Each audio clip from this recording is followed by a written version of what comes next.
Good morning, Georgia. It is Erick Erickson here across the state. 797 Eric 877-973-7 on. He's actually in New Delhi, headed for his hotel. From Washington is Hogan Gidley. Welcome. How are you, sir? Oh, I'm doing great. Good morning. Thanks so much for having me on. Yeah, absolutely. So, okay, first, I got to ask you, because let's see, I'm reading that this is a campaign rally from the New York Times, and I'm reading from CNN that the president's going to have to be vegetarian this week, and he's not going to like that. And I haven't yet actually found the story as to why the president is actually in India, other than, the media is just so poisoned these days, you can't get a fair reading on stuff. That's true. I think the media is just upset at the fact that the president of the United States can pull 125,000 people, and the Democrat candidates for president can't pull 125. So True.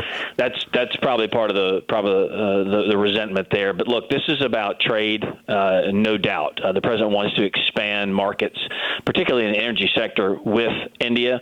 We've talked about this many times in bilaterals with Prime Minister Modi at many G7s and G20s and et cetera. This is going to be, and hopefully an expansion of that. I mean, in 2017, they signed a strategic energy partnership that has paid major dividends, improved energy security, encouraged production of more energy, and, Indian imports of the United States crude oil, LNG, and coal have gone up. In fact, we've expanded our exports to India about 500%, $7 billion. But there's still so much room to grow there as they're, continuing to focus some of their economy is on energy. So that's important for us. But also, terrorism in the region as well.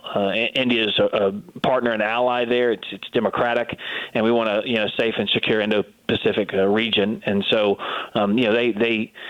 they are a strategic ally for us as well on the national security front. So it's going to be a whirlwind tour, no doubt, because you're only there for 36 hours. But nonetheless, anytime a world leader comes to another country, when anyone comes to the United States, we put on a show. We welcome them. We show them how welcome they are here and how much we appreciate their partnership.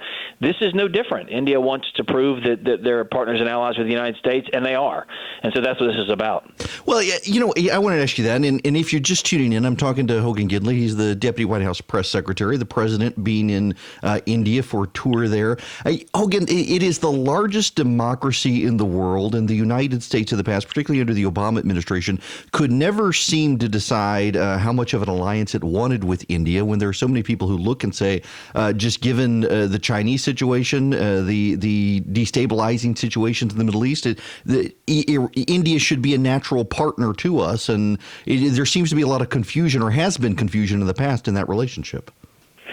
Seems to be that way, but this president likes to do, bilateral trade deals, as you know, what he's been able to accomplish with the historic trade deal directly. He's done so here, and he'll continue to do that. I mean, the fact is we do have a partner and ally in India. Prime Minister Modi and the President of the United States have a good relationship, but we can expand those markets, and that's what this really is all about. I mean, we want to work together and promote a vision of the free and open international system, market economics, good governance, all the things that India stands for, what we stand for.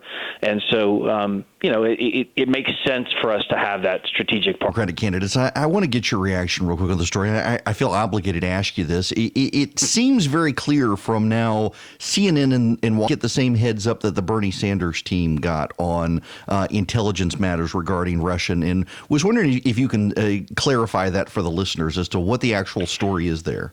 Well, it's very interesting because, per usual, the media has been running with a fake, phony narrative that they just got from sources that strategically leak things. I mean, how many times does Adam Schiff or his staff have to lie to the media before they stop?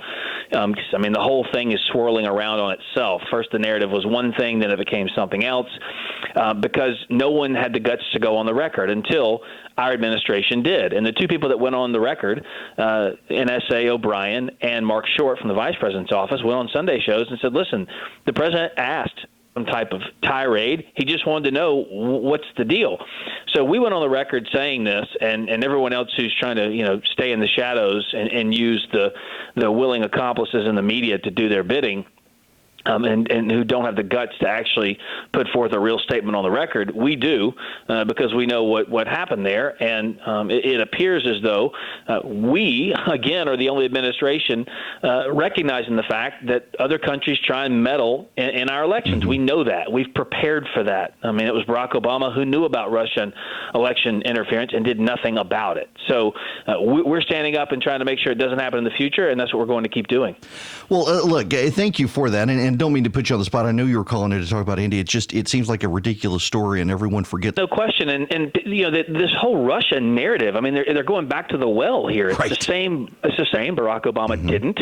We expelled hundreds of their diplomats here in this country back to Russia. We closed down diplomatic facilities across this country as well. We opened up and expanded energy exploration, which hurts Russia's economy. I mean, those are types of things we did that Barack Obama never would do.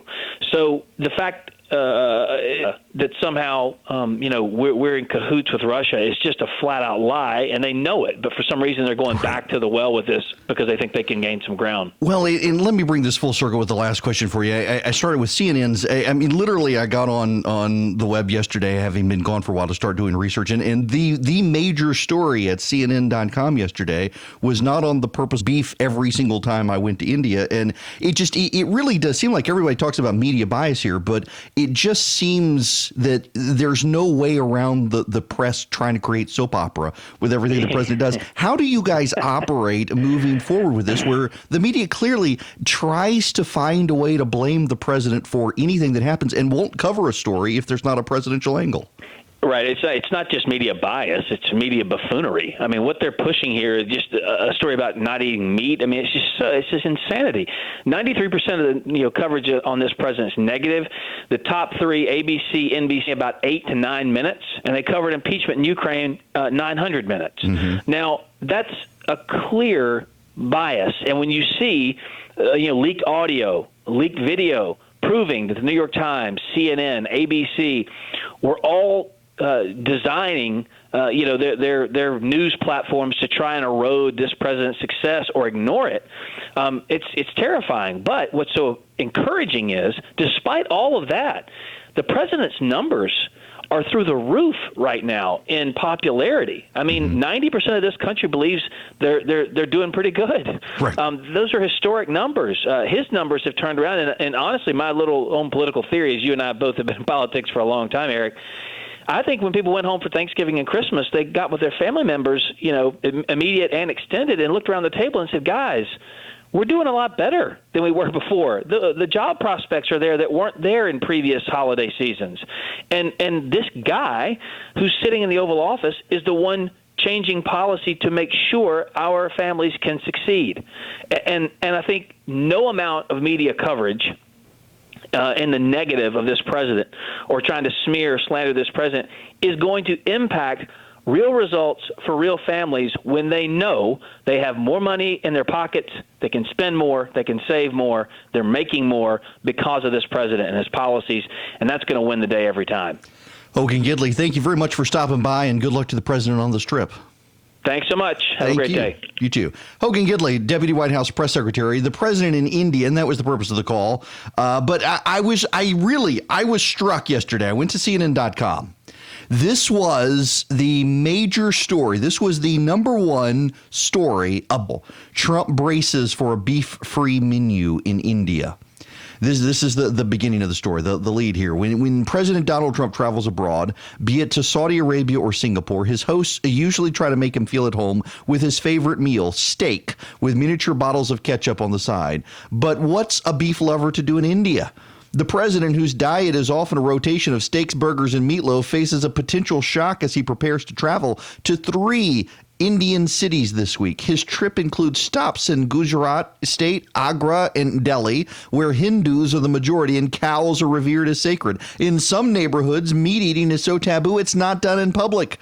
Trump's host, largest cricket stadium, and arranging a tour of the Taj Mahal. And then very passively was the lead story on CNN on Sunday as the president headed to India. Now, listen for a contrast. This is actually from CBS News. Listen to this. India rolled out its red carpet for the president. Citizens of the world's largest democracy lined the streets as he kicked off his two-day tour. Throngs in ball caps emblazoned with the president's name packed what's been called the world's largest cricket stadium to hear from Mr. Trump at his biggest rally yet. Thank you for served as India's answer to the Howdy Modi event in Houston in honor of its prime minister last fall. You are living proof that with hard work and devotion, Indians can accomplish anything, anything at all, anything they want. The president is overwhelmingly popular here in India, where it's Russia is working to get him reelected. I have not been briefed on that at all. Nobody told me about it. On Face the Nation, his national security advisor said the same. We just haven't seen that intelligence. Sources say the president became irate when he learned lawmakers had been briefed on the intelligence community's assessment. We're going to leave it there because listen to how that's covered. The president gets this big tour of India. He and the prime minister of India have a great relationship. Hey, let's talk about the Russian intelligence. It's you know, think about Barack Obama on the campaign trail in 2008, where the Berlin Wall had been, the Brandenburg Gate, going to give a big speech in Berlin, and the media went nuts over it. The media went insane over Obama on the campaign trail, not even elected president yet, with a huge celebration, and they gave it wall-to-wall coverage. Everyone was there. It was the lead in the States to India, the world's largest democracy, on a trade mission to a country where he's hugely popular. And what does the media do? That they want to run silly stories about he's not going to have a steak for supper and that's going to upset him and it's going to be a campaign event. In the voice of Moscow, the Soviet-era radio propaganda network rebranded as Sputnik News or Sputnik Radio now. The only reason the Russians are able to do this is because the American media has so abused the trust of the American public. People are looking for alternatives. I really do like his opinion on things.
Hello there. It is Erick Erickson here. The phone number 877-97-ERIC, 877-973-7425. If you're just joining me, the president is in India. Hogan Gidley stopped by to chat about that at the top of the hour.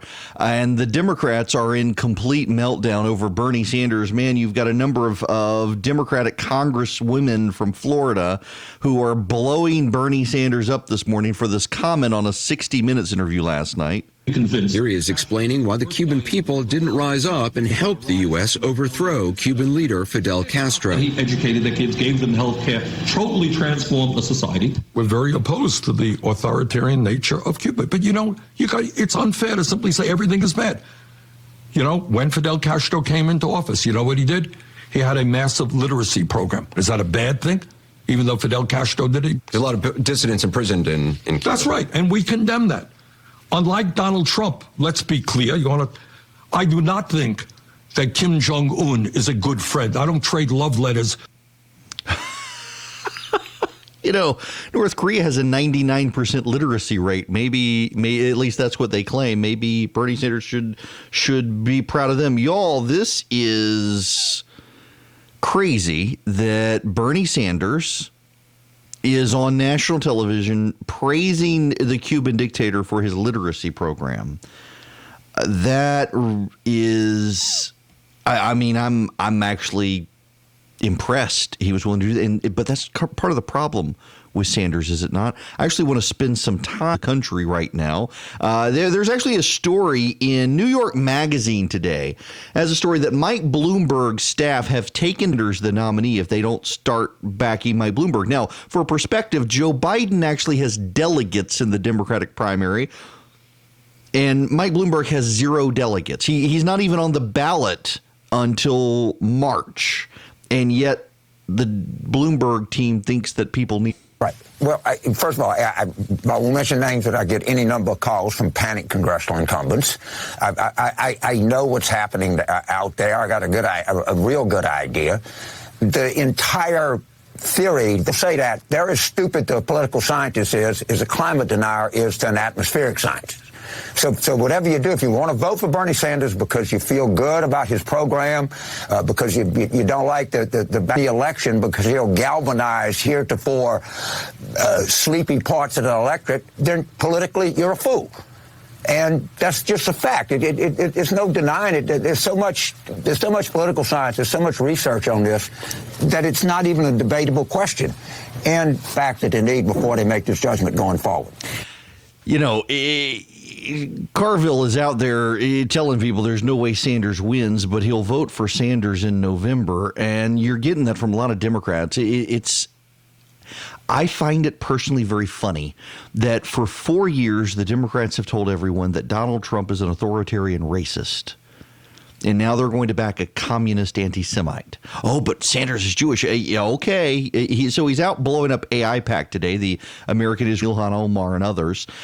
This is going to come back to bite him. But here's the thing you need to understand, and I'm real serious here. 30. Sanders actually has a viable path forward. It is a path the Democratic establishment doesn't recognize anymore, but he's got a path forward, and Republicans should not be super confident about the president's reelection.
Eric. That's 877-973-7425.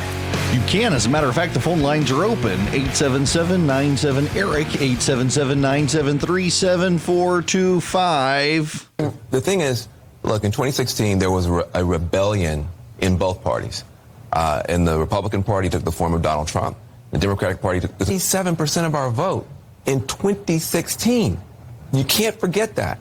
And so people thought, well, now Hillary can go on and become president. She didn't, and Bernie never stopped.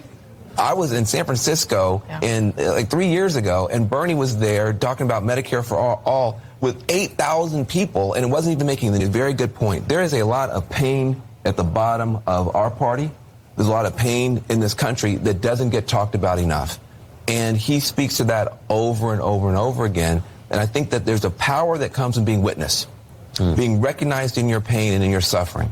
And to feel like somebody's consistent about that. So listen, he's not wrong. The establishment is upset. And there's another station, another channel, there's other things going on tonight where people are freaking out, melting down all across the country, at least all over the airways. And it's real. But it's also not just witness. He's talking about MSNBC. That's Van Jones on CNN. Total meltdown on MSNBC. In fact, there are calls for Chris Matthews to be fired for comparing Bernie Sanders to the rise of Hitler. Matthews is warning Democrats they're not going to win in November. I want to be very honest with you and candid. You should acknowledge that Bernie Sanders does have a path to victory in the Electoral College, believe it or not. He does. And he's actually, I want to read for you. In fact, where is this? I bookmarked this thread, wrote this tweet thread, and he's right.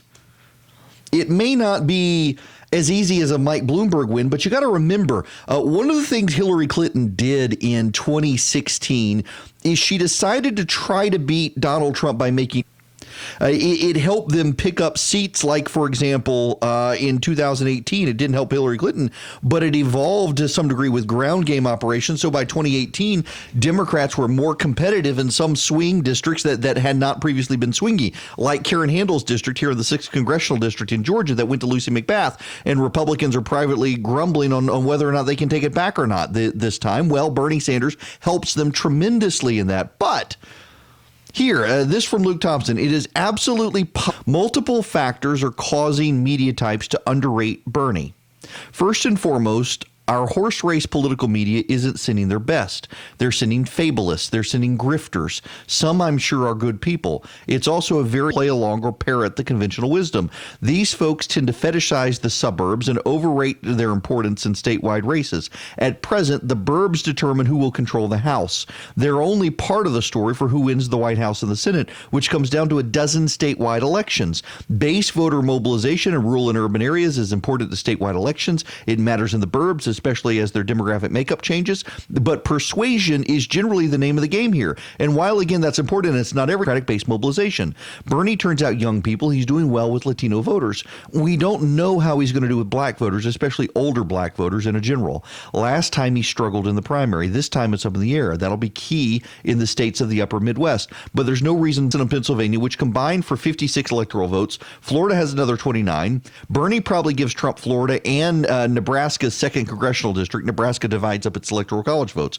But it'll be competitive in the Rust Belt states. Prairie socialism and blue-collar statism are real.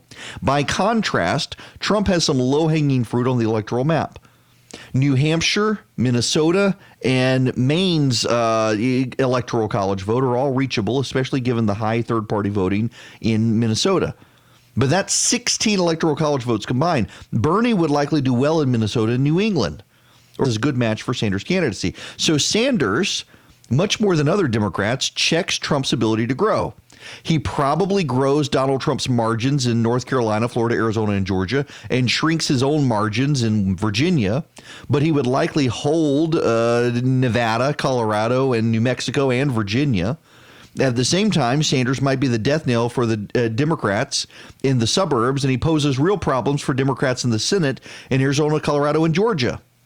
That means while he's got a fairly wide path to the White House, it's hard to decide to stick with Donald Trump at record rates again, or Sanders has mobilization problems with black voters. The upmarket moderates defect en masse to who knows where. The result, Bernie brings with him the highest odds of unified Republican government, and that's what terrifies progressive commentators.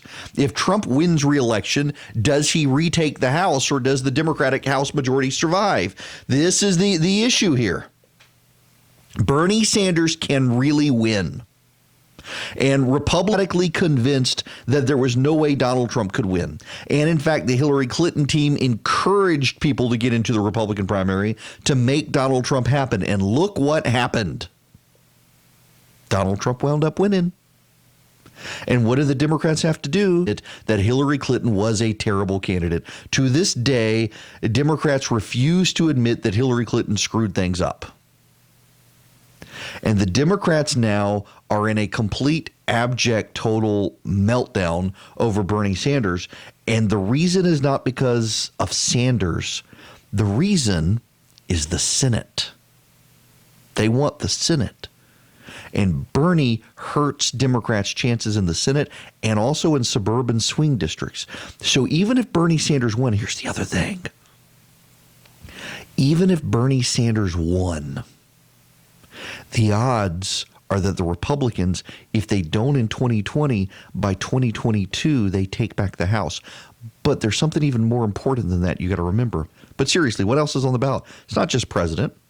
It's not just 34 Senate races. It's state houses and state senates around the nation. Do you know the importance of the state houses and the state senates around the nation? Redistricting. Bernie Sanders causes a problem. Bernie Sanders will give them heartbeat. It's redistricting. Redistricting.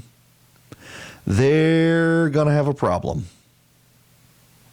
And the reason they're going to have a problem is because Bernie Sanders in the suburbs does really, really bad with women, with white voters, and with others. And do you know why Bernie Sanders does bad in the suburbs and Hillary Clinton didn't?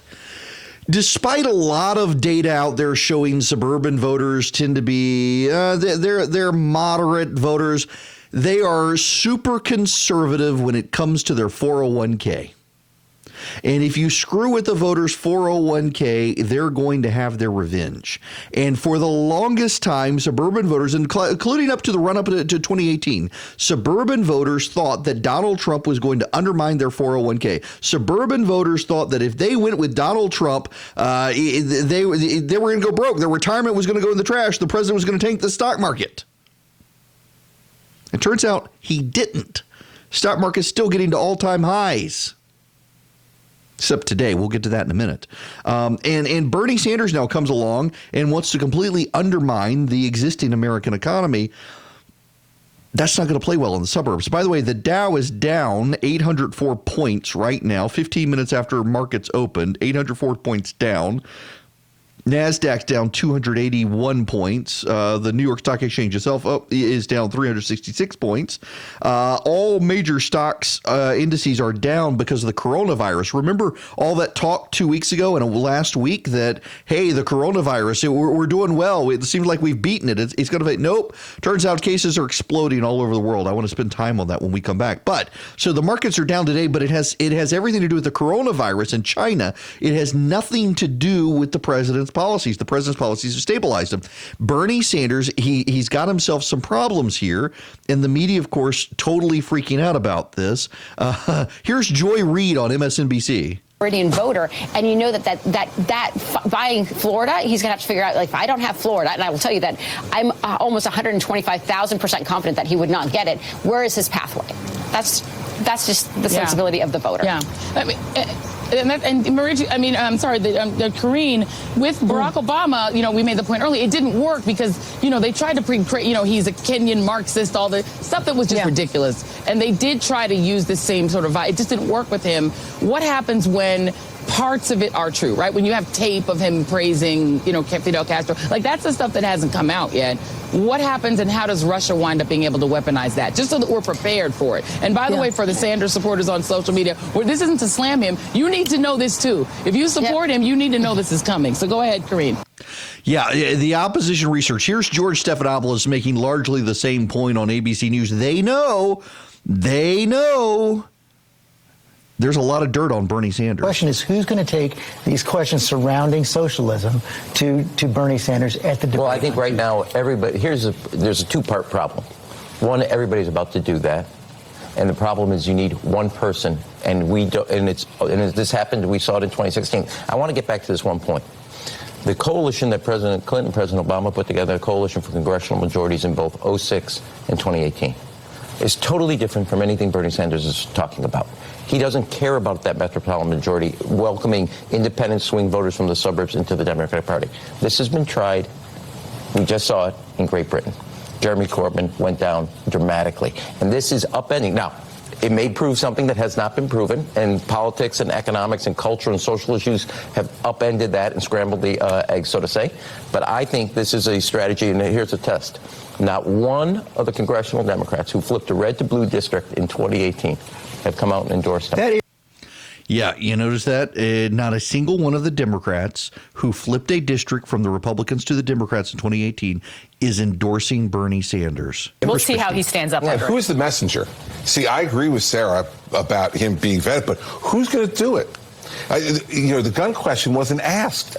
Now imagine this. Forget about the other candidates. We've done 7 hours on Medicare for all in the last 9 debates, and not one. On the panel, no one asked the question on guns. If that were a Republican debate with that same panel of journalists, you could guarantee that guns would be an early on question. So that's one problem. Who's going to do the vetting? The press doesn't seem to want to do the vetting on this. Secondly, which of those candidates is going to show the aptitude, George, to really vet Bernie Sanders? You got to give him credit. Sanders has stood up there in the middle of that stage. When Donald Trump was in the middle of the stage, people were hitting him. Yeah, not that much. No. Listen, the press certainly was. The media was, right? But that's what I'm saying. There's two elements of a debate, right, that can hurt you. Either the questions that are being asked, how aggressive the panelists are at you, or your opponents. In this instance, Sanders has skated with both.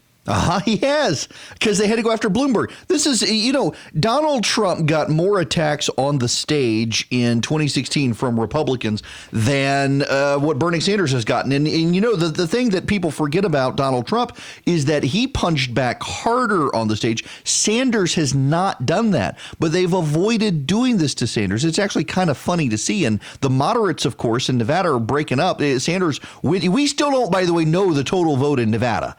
It was on Saturday, and we still haven't gotten finals from Nevada. We know Sanders won. We just don't know how many delegates he's gotten yet.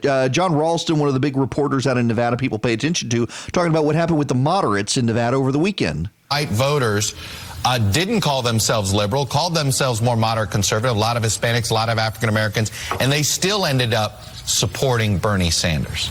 Listen, I think that moderates and slightly to the right of center Democrats are still flailing about, right, Chuck? They don't know which of these non-Bernie candidates to choose. And so that splits up that vote, and that allows Bernie Sanders to even do well in that cohort. Is it going to be Mayor Pete? Is it going to be Elizabeth Warren, even Amy Klobuchar? And so they all split up that vote. That is part of the reason, beyond his phenomenal organization and his messaging to young people, that Bernie Sanders is now the clear front runner. Bernie Sanders is the front runner. The moderates are divided. And here's a dirty little secret. Behind the scenes, some of the Democrats actually aren't upset about Bernie Sanders.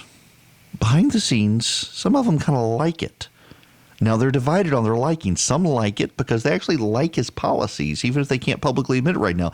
Others like it because they see the Democratic Party being taken over by a young progressive movement, and they don't like it. And they think that Sanders going down to defeat at Trump's hands will cause a purge of the party of these little troublemakers. But either way, they're kind of okay with Sanders rising right now because it serves their further purposes. National connections, local focus.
Join Erick's army of activists. Text ARMY to 33777 now.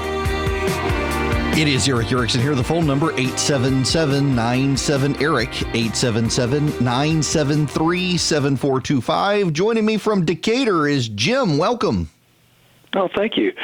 Well, you have to ask yourself, how did they get themselves, the Democrats, into this position? Well, first off, there are no pro-market people, pro-free market people in the Democratic candidates right now outside of Mike Bloomberg. Good luck with him. Mm-hmm. And so that's why the candidates and a lot of the people in the party aren't freaking out. Of course, I think some of the freaking out that's going on among the leaders is they can remember what happened after Bill Clinton's first 2 years, right, when he went hard left, campaigned as a new Democrat, went hard left, got slammed in 94, and behaved himself after that like a new Democrat.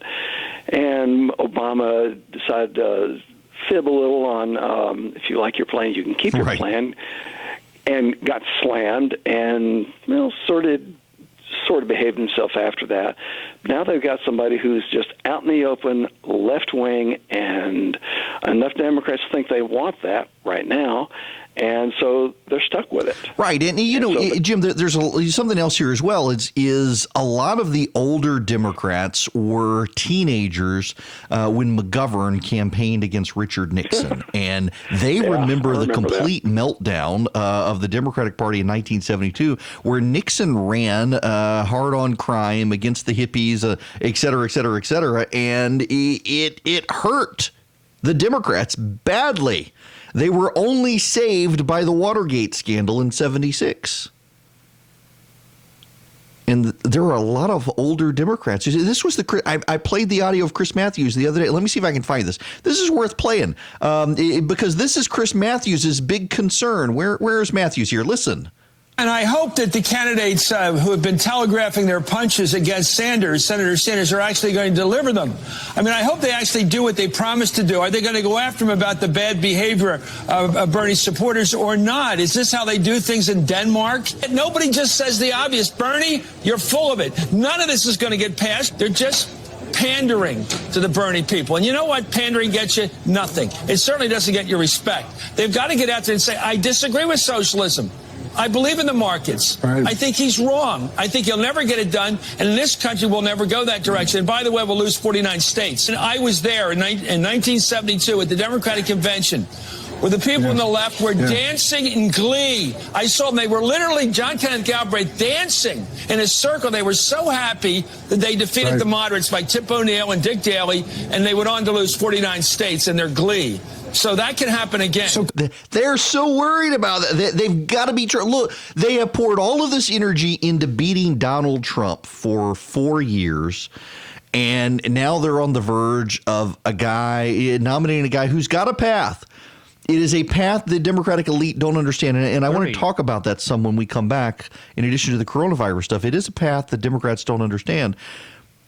But nobody on the Democratic side is willing to really speak up and take on Bernie Sanders. At least the Republicans went after Donald Trump. 15. But Donald Trump punched back hard. Sanders can't punch back hard, but nobody wants to punch him to begin with.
Hello and welcome. It is Erick Erickson here, the Erick Erickson Show, across the state of Georgia, from the North Georgia mountains to the Florida line, from the Chattahoochee to the Atlantic. We cover the whole state. And the phone number, if you want to be a part of the program, 877-97-ERIC, 877-973-7425. I'm going to begin this hour with a very personal story.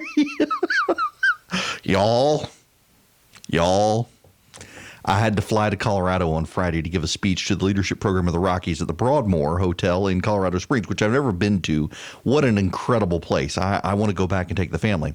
So I fly out there, and there's a man right in front of me, and he's in row 1, I'm in row 2, and he's with his kids. They're going on a ski trip, and he recognizes me and asks if I would take a picture with his son, which I was totally fine. I was totally not dressed to be doing photos, but I did.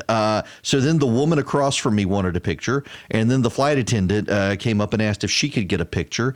And then it was one of those things where people were awkwardly walking to the front of the plane, pretending to go to the bathroom and side-eyeing me to see who is this guy. And of course, they didn't know who I was.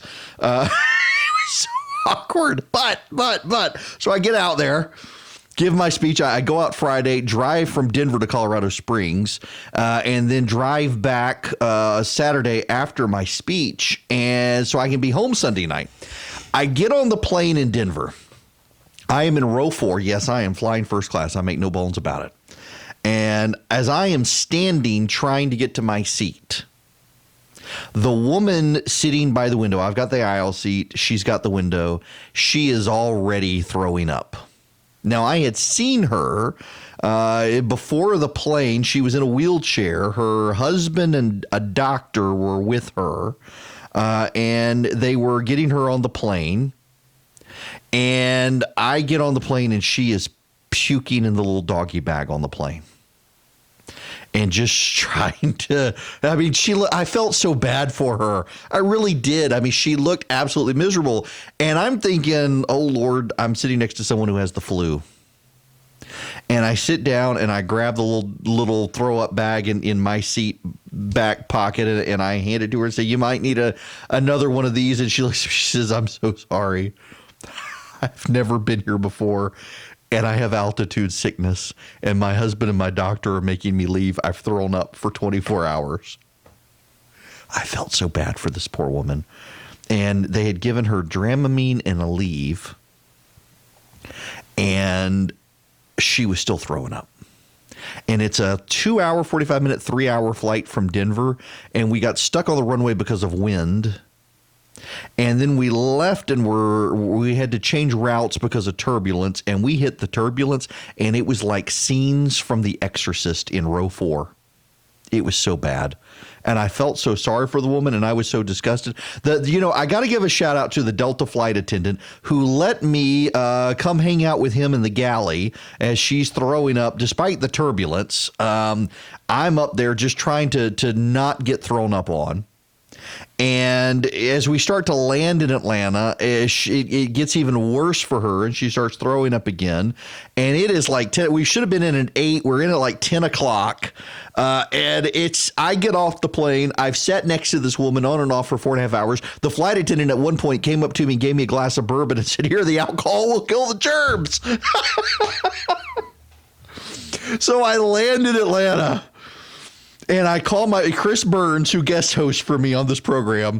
I have a text from him, so I text him back to see if he's still up, and he is. So I call him immediately and said, please, can I come by your house on my way home and change clothes? And told him what happened. He was kind enough to meet me with a glass of bourbon. I went to his house. I had to completely clean up. Oh, it was disgusting. I had to change my clothes. I got to his house, got my suitcase, put on dirty clothes that I had worn on the plane ride out to Colorado, and it didn't want to put my other clothes in the suitcase because I had my suit in the suitcase. So I carried the dirty clothes in a plastic bag out to my car, went back in, cleaned up again, sat and visited for a few minutes, just bleh, and then drove home. I got home sometime after midnight, back to Macon, and then by 1 o'clock in the morning was doing laundry. I mean, nobody was awake. I had stripped down and was cleaning everything after being there, and then got in the shower and completely cleaned up at home. Oh, it was so awful. I sprayed my car with Lysol. It was bad. I bring all that up to say, here's your coronavirus update.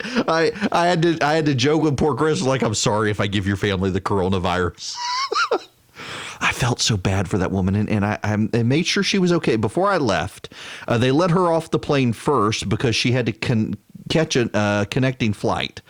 And I made sure she was okay. I did encourage her to get some fluids on. She seemed to have been, once we got stable in Atlanta and she was out of the Rockies, she had thrown up everything she could throw up, I'm pretty sure. 8 doggy bags on the plane, 8 of the little puke bags on the plane. I felt so sorry for her. I really did. Made sure she was okay before I left. And she was so embarrassed too. And now you want to know the kicker of this? I say all of this to know that one day I want this show to do extremely well so I can have a private jet subscription to like NetJets or something, because I'm so tired of flying and getting listen, I don't, if you ever want to come up and, like yesterday, I was in the grocery store, had my earbuds in, and a guy came up and just said, Mr. Erickson, I love your show. I heard you complaining, talking on the radio about people interrupting you in the grocery store. And I was like, dude, no, it's fine. It was the people in the grocery store who just want to engage in a substantive, long-winded discussion on politics while I'm trying to grocery shop is what kind of bothers me. So I have been wearing my earbuds in the store, and I don't mind people wanting to take. I really don't mind someone wanting to take a picture with me, but it was the start of the cavalcade of everybody else wanting pictures taken, and then the awkward people walking past trying to figure out who I was. But the really one was the woman just throwing up nonstop 4.5 hours. I mean, before we even took off, before I was even in my seat, she's throwing up.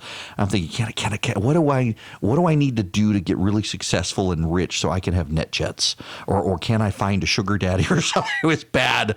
Oh man. Well, the coronavirus. She made sure to let me know she did not have coronavirus. It was just altitude sickness, and the coronavirus situation is getting out of control globally. Now, the Dow had been down 15 minutes after the markets opened. The Dow was down over 800 points. It has rebounded slightly. It's down only 719 points now.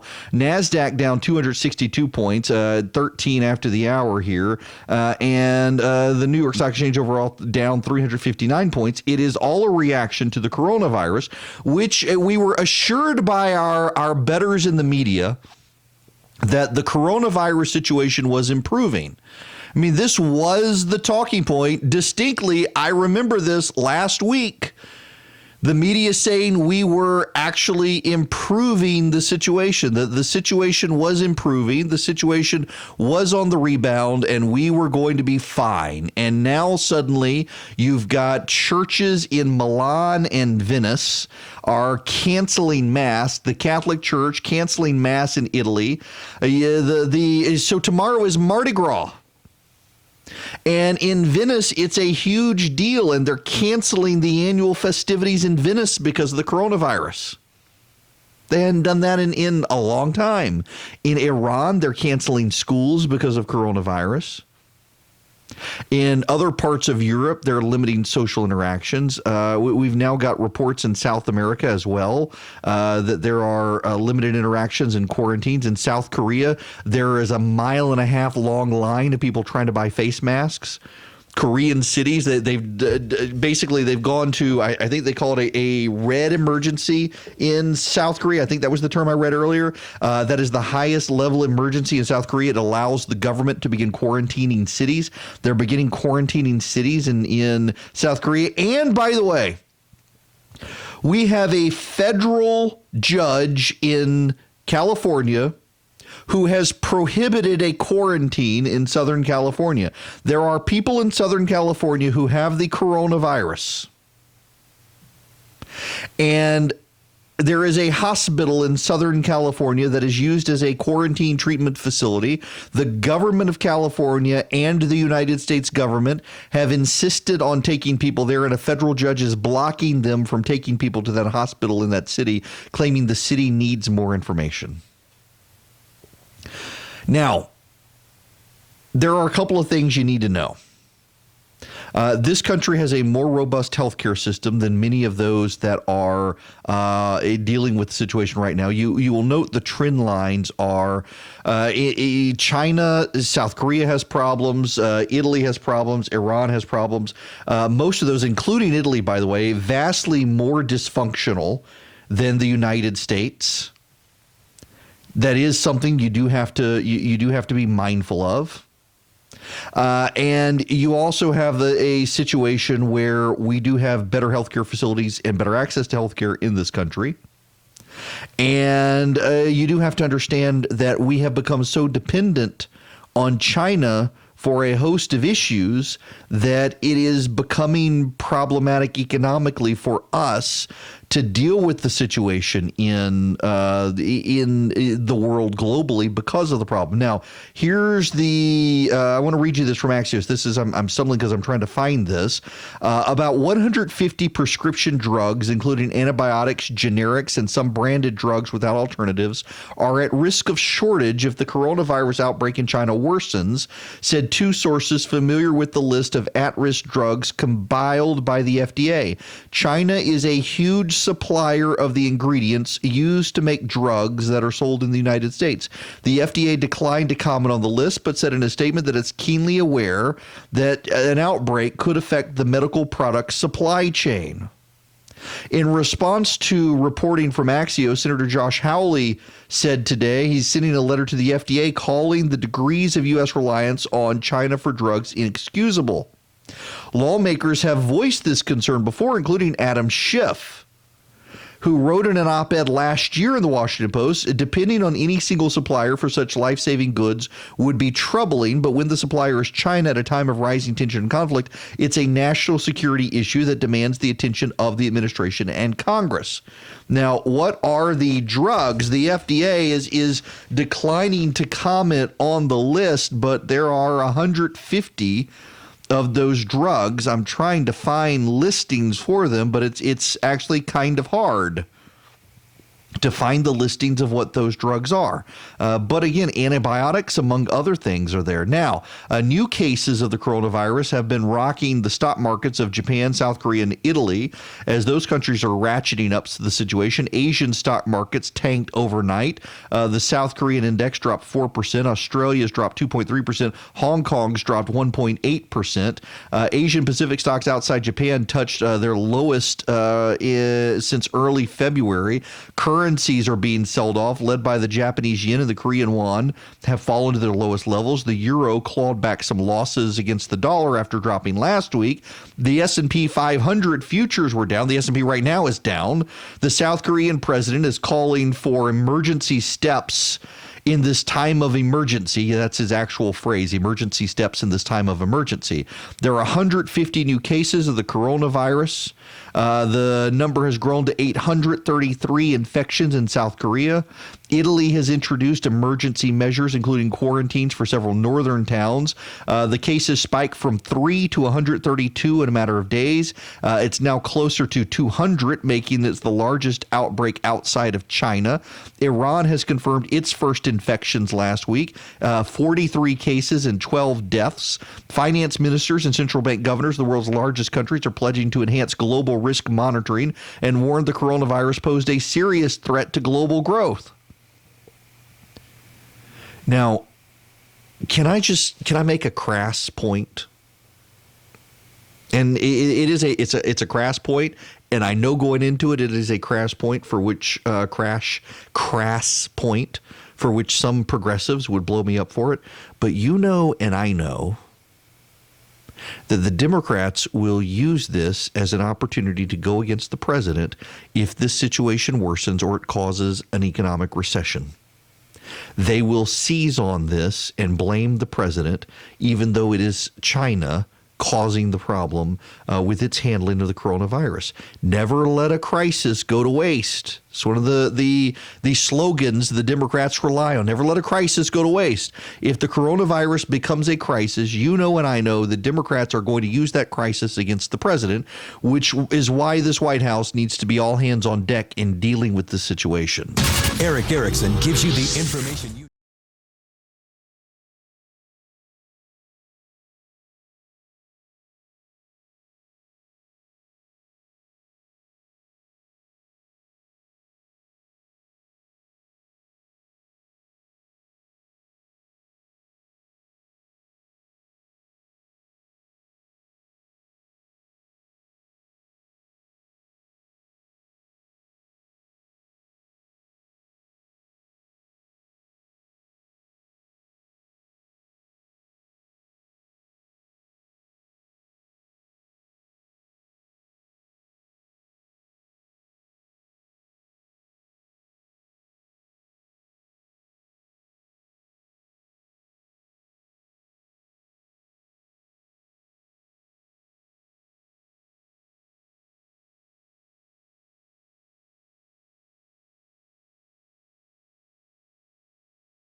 I have gotten several people who texted me that they made the Natchitoches meat pies over the weekend. If you want that recipe, I sent it out, but you can still get it. What happens is you text recipe to 33777, and you'll get a text message back asking for your email address. And when you send your email address, you get an email back with a link to all the prior recipes, all of them, in addition to the Natchitoches meat pie recipe.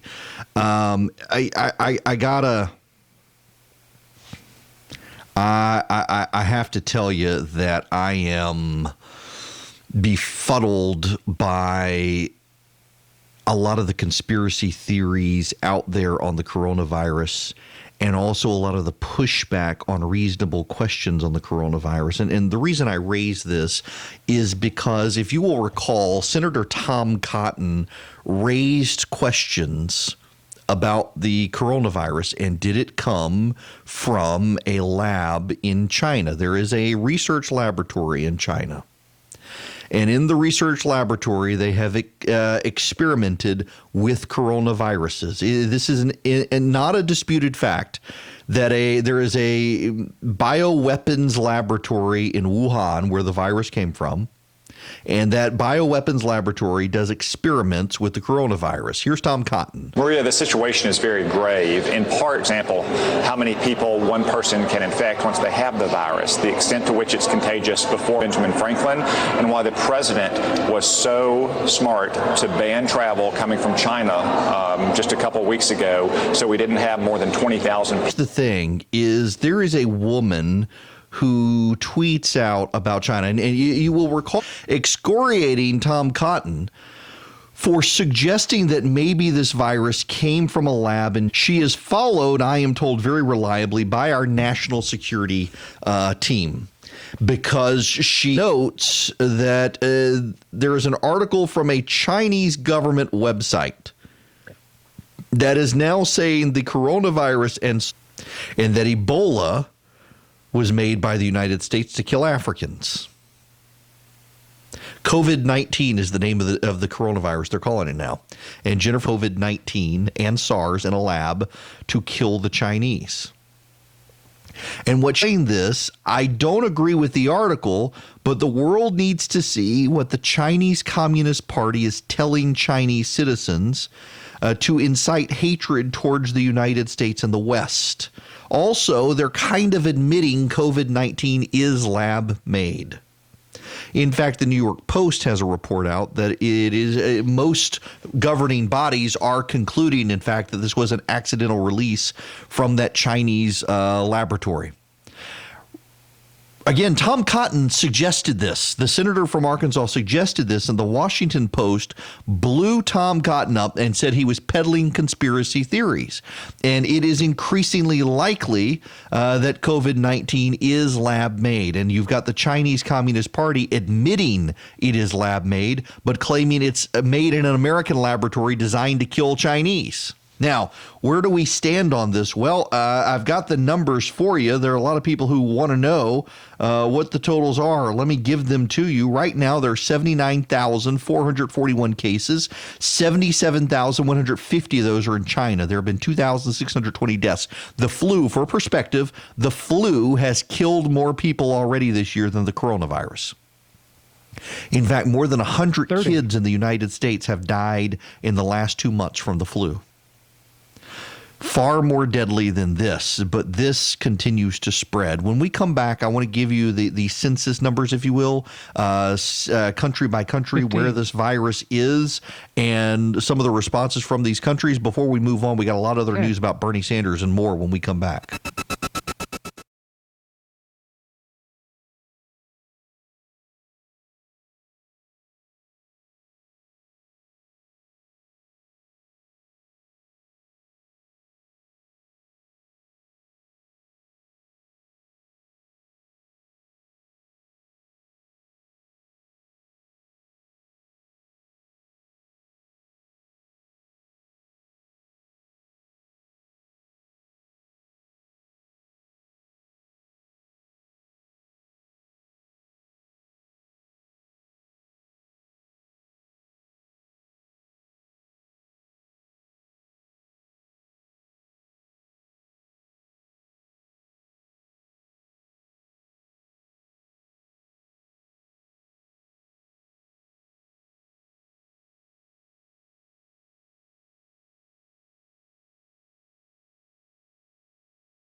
Hello there, it is Erick Erickson here. The phone number, if you want to be a part of the program, 877-97-ERIC, 877-973-7425. You should know I send out a daily email with all of the news that you as conservatives need to know. I sort through all the trash so you don't have to.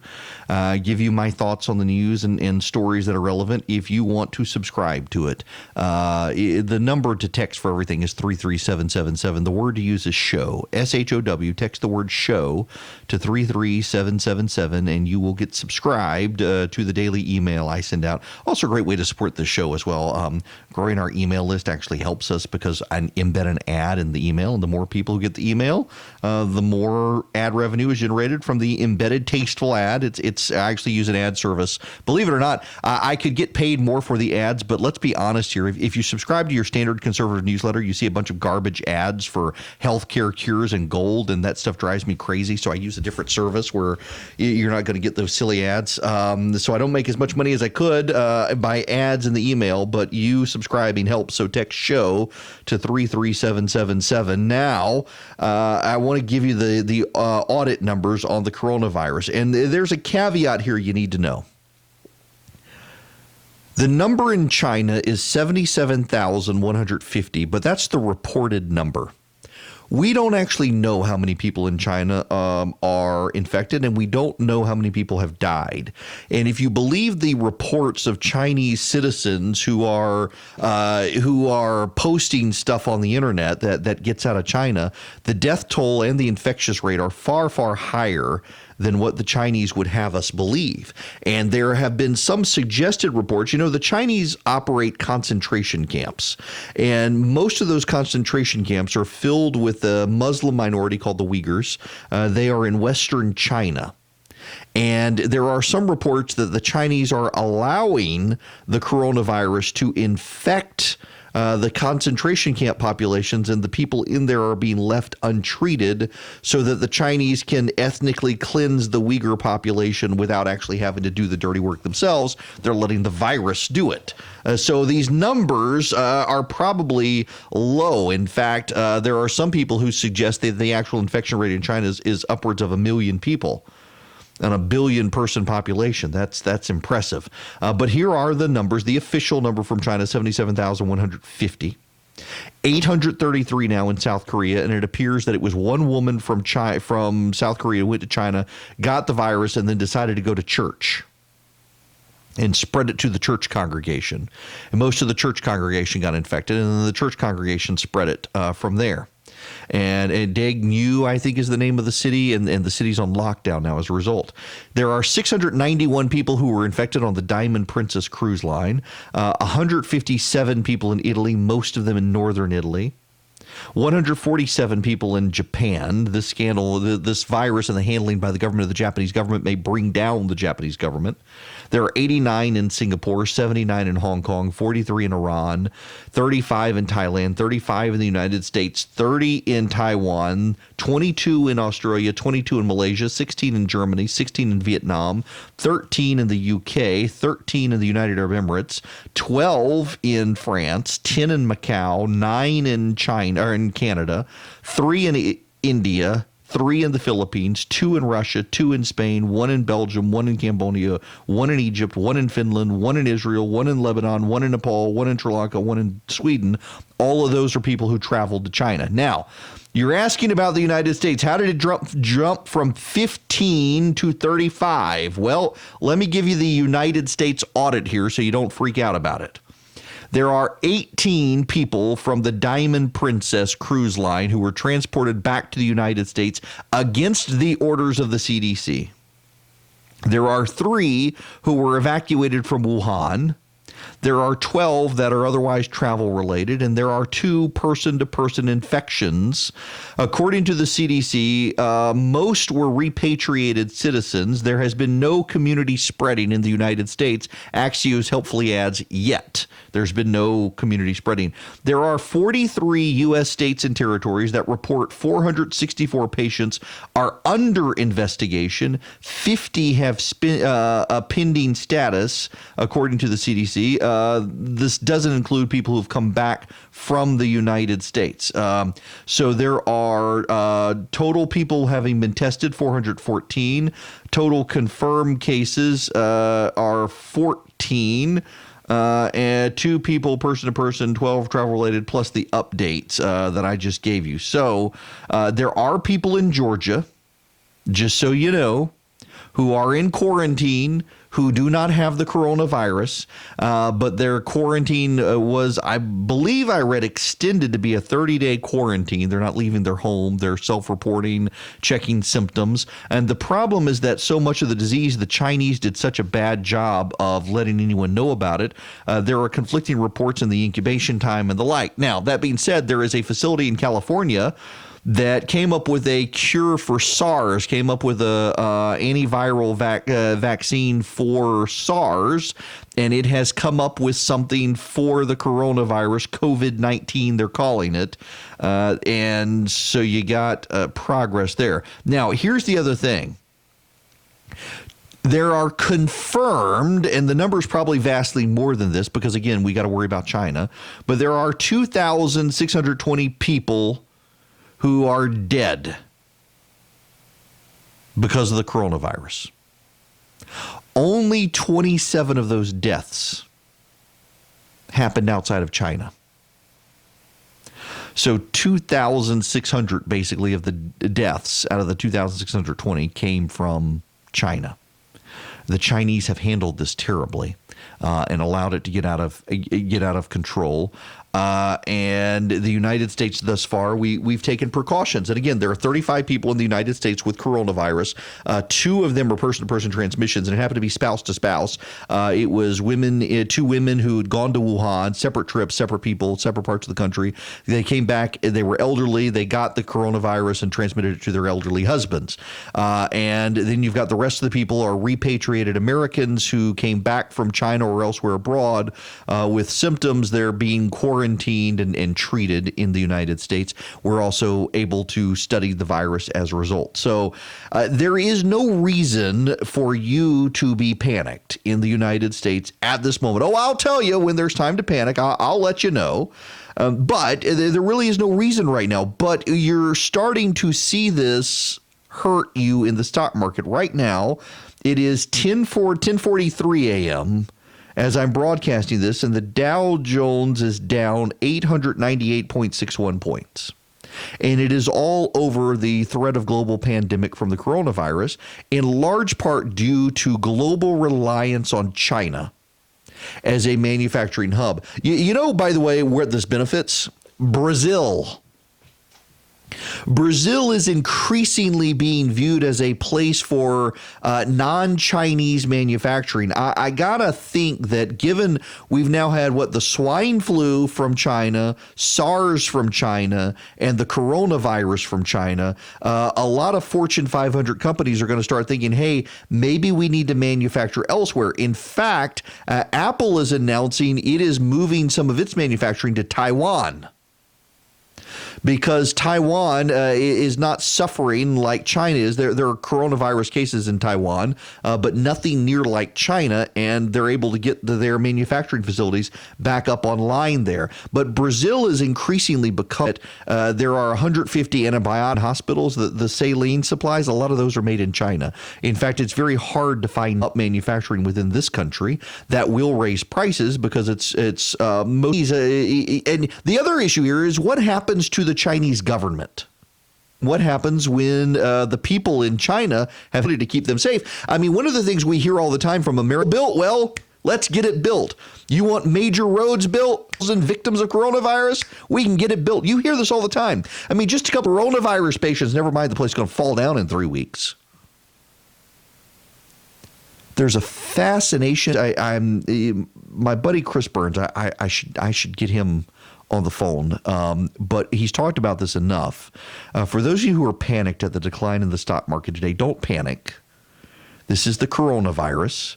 This isn't a correction, and even if it is, If you have invested as a young person in the stock market, don't worry. If you are near retirement age, you should have shifted more out of risky stocks anyway, more into bonds and other stable investments. Don't let this freak you out when it comes to the market and what's happening. If you're towards retirement, you need to do retirement planning. And by the way, this hour is not sponsored by Dynamic Money, but seriously, you should consider calling Dynamic Money. They are my financial advisor. Chris does it. Chris and his team guest hosts here and make sure my 401k is as risky as I can be at my age and adjust it accordingly. They can take care of you if you're concerned about it. I do really recommend them, whether they're a sponsor or not. In fact, I got to tell you, so we crashed at Chris's house for a little while on Saturday night to clean up after having that woman throwing up on the plane next to me for so long. And we were talking about it's amazing to me the number of companies that force you into a 401k. And I shouldn't say force you into a 401k. You want one, but then they don't give you any education about it. That's another thing Dynamic Money does is they will come to your company. If you're a business owner and you want to give some value to your employees, get Dynamic Money into your company and let them start educating. Just let them sit there for an hour and explain to employees the benefits and values of 401ks and how to do it. Because you get a 401k, and I'm always stunned by the number of people who don't actually understand what all is involved with a 401k. But it's to your company's advantage to make sure you're secure in your 401k and understand what's going on. That's a great way to use Dynamic Money. And again, they're not sponsoring. I'm just saying I should have gotten Chris on to talk about this, but he's been on enough to talk about this. And Dynamic Money is so good at educating people about 401ks. There's no reason to panic about your 401k. There's no reason to panic about the market if you're doing things right. If you've got a proper risk balance for your age and the market and all that, that's a good thing. But we're going to, because the media and the Democrats want to undermine the Republican Party, because the media and the Democrats want to hurt the President of the United States, I guarantee you we are about to see major sensation Trump do. One of the things he did, one of the reason there are so many problems in Europe and parts of Asia, to Beijing and Shanghai, and increasingly shows that, and that's one reason we're not seeing massive spikes given our global traveling in this country, said the president was overreacting to ordering all those flights shut down. Now, before we get out of here, there's some breaking news you need to know about. This is worth knowing. Katherine Johnson has died. If you have not seen the movie Hidden Figures, you should see that the movie Hidden Figures was about. Super, super impressive. There's this is written by Margaret Fox. They asked Katherine Johnson for the moon, and she gave it to them. Wielding little more than a pencil, a slide rule, and one of the finest mathematical minds in the country, Mrs. Johnson, whose death at 101 was announced Monday by NASA, calculated the precise trajectories that would let Apollo 11 land on the moon in 1969, and after Neil Armstrong's history-making moonwalk, let it return to Earth. A single error, she well knew, could have dire consequences for craft and crew. Her impeccable calculations had already helped plot the successful flight of Alan Shepard, who became the first American in space when his Mercury spacecraft went aloft in 1961. The next year, she likewise helped make it possible for John Glenn and the Mercury vessel Friendship 7 to become the first American to orbit the Earth. Yet throughout her 33-year career in NASA's Flight Research Division, and for decades afterwards, almost no one knew who she was. And we all do now, thanks to Hidden Figures. What a great movie that was, and a fantastic story. And prayers for her family. An American hero for sure. Honest news and conservative views.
Hello there. The phone number is 877-97-ERIC, 877-973-7425. Happy to have you with me. Don't forget you can text the word show to 33777, and every weekday I will send you an email with all the news you actually need to pay attention to as conservatives. In fact, I mentioned this. So I was in Colorado on Saturday at the Broadmoor, which if you've never been to the Broadmoor, I'd never been to the Broadmoor. I'd never been to Colorado Springs. I've been to Denver before to Steamboat, but never been to Colorado Springs. It was gorgeous, absolutely gorgeous. And the Broadmoor, its sister hotel is Sea Island. The Broadmoor is owned by Phil Anschutz, who also did Walden Media, the Narnia films, among other things. And they've got, it's a fantastic hotel, but then they've got a family site up in the mountains near Pikes Peak they got a dude ranch and stuff. It was really neat. And one of the things that I was talking about out there was how we as a country have gotten so fixated on Washington, D.C. for the be-all, end-all for all solutions that we have largely ignored the fact that most of our solutions are going to come at the local level. There is a story that we need to talk about. In fact, tomorrow I'm going to have on people to talk about the story. There's a growing issue locally here in Georgia where citizens have become advocates for their own health. This is in Juliet, Georgia. It is in middle Georgia, just north of Macon. There is a Georgia Power coal plant there, and increasingly citizens in the area are finding dangerous chemicals in their drinking water, their groundwater. It looks like it's been polluted by coal ash. There are a number of cancer-causing chemicals and spikes in cancer in that area. And so one of the citizens is going to come on here tomorrow to talk about the situation. I've also invited on someone from Georgia Power to talk about the situation and get their take in it.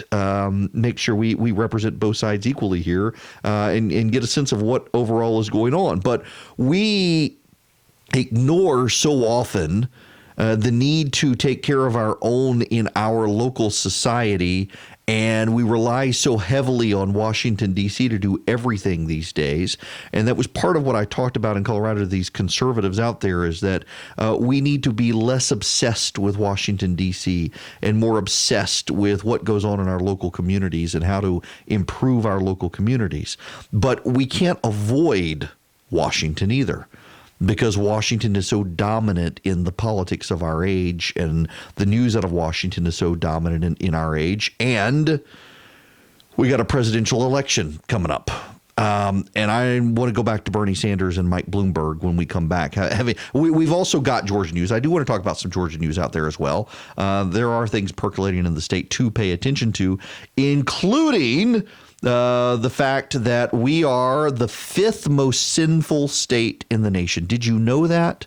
The fifth most sinful state in the nation, according to some website, Wallet Hub. Now, I'm sure it is just designed, of course, to get us buzzing. And yeah, I'm totally going to talk about it.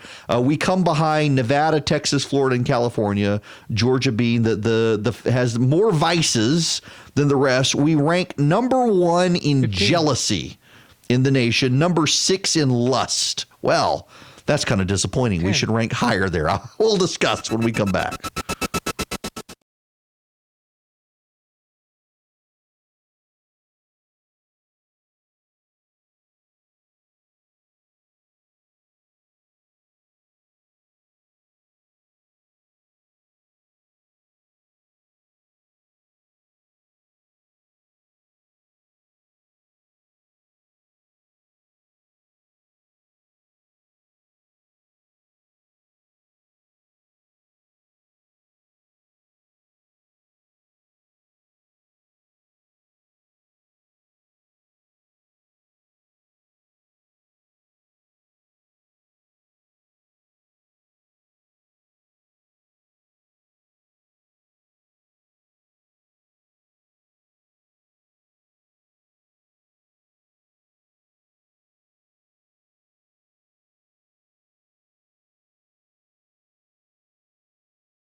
Hello and welcome. It is Erick Erickson here, the Erick Erickson Show. The phone number you want to be a part of the program, 877-97-ERIC. ERICK. 877-973-7425 is the phone number. Translated out that way, 973-7425. Just programming note for you guys. Let me make sure I've got the date right here, because it is coming up quick. It is March 4th. March 4th. I will be speaking to the University of Georgia College Republicans in Athens that evening at 6:30. So I'll be in Athens on next Wednesday, speaking to the college Republicans there. I'm excited about heading up to. I like going to Athens. It's fun. Now, we got stuff to talk about, but I want to begin here. Wallet Hub, designed, I'm sure, to get buzz for Wallet Hub. They do these sorts of things, and I'm totally falling for it because I just kind of find it funny. They've done a sin index on the states. They compile it based on anger and hatred, jealousy, excesses and vices, greed, lust, vanity, laziness. And what exactly are they talking about on these sorts of things? Well, for example, Georgia rates number one in jealousy. And in jealousy, what the ranking is on is property theft. Georgia ranks number 14 on anger and hatred. That is personal crimes against body. Arkansas is number one there. Excesses and vices, of course, is, let's see, which one ranks number one there? Kentucky, allegedly, the manufacturing of all the bourbon. But Nevada is number one. Texas is number two. Florida 3. California 4. Georgia 5. Tennessee 6. And Louisiana 7. And I got to say, Louisiana should rank higher. And the whole reason this is coming out is because Mardi Gras is tomorrow. Being a native of Louisiana, I'm a big fan of Mardi Gras. And, well, it's going to be interesting to see what happens at Mardi Gras tomorrow in Louisiana. Unlike Venice, they are not canceling Mardi Gras in Louisiana. In fact, not only are they not doing it, they are all the alcohol that people will consume is going to be alcohol that will kill the germs, I suppose. In any event, there you have it. We're sinful. Now, I want to actually, on a serious note, discuss the Russian intelligence matter. And to begin with, I want to go to Josh Holmes, who was speaking to Chris Wallace on Fox News Sunday. In terms of the president's reaction, we have spent the last 3 years making unfounded allegations about Russian collusion, about his campaign in 2016, about his efforts ever since. We endured a Mueller report. We've endured countless hearings. I don't think we should be the least bit surprised that the president has a lot of anxiety about a classified briefing coming out once again in the same fashion that we've seen over 3 years to allege that somehow Russia has chosen him as their favored candidate. And sure enough, in a day later, we find out, well, Russia's also concluded that Bernie Sanders is a favored candidate. Remember, Tulsi Gabbard was a favored candidate. I think this is an example of incredibly dangerous and reckless reporting. I think our intelligence community would be well served to focus on trying to stop the threat rather than cover this as if it's a horse race. Are you saying reporting by the media or reporting by the intelligence community? Both. I think that the media's coverage in sourcing this over 3 years, not just this incident, has been very quick to jump into conclusions about what Russia is trying to do. I think very clearly what Russia is trying to do is undermine confidence of American elections, and it's hard to see how they could be more successful than this exact episode. I want to pick up. Now, that was Josh Holmes talking to Chris Wallace on Fox News Sunday. And here's Robert O'Brien. He is the president's national security advisor. Well, I have not seen the finding. I think what he's referring to and what folks are talking about is a briefing that took place last week at the House Intelligence Committee that was leaked to the press. And I have not seen that report. I get this secondhand. But from Republican congressmen that were in the committee, there was no intelligence behind it. I haven't seen any intelligence to support the reports that were leaked out of the House. But the White House was briefed on February 14th. Were you not in that briefing when the president was informed? Well, there's no briefing that I've received, that the president's received, that says that President Putin is doing anything to try and influence the elections in favor of President Trump. We just haven't seen that intelligence.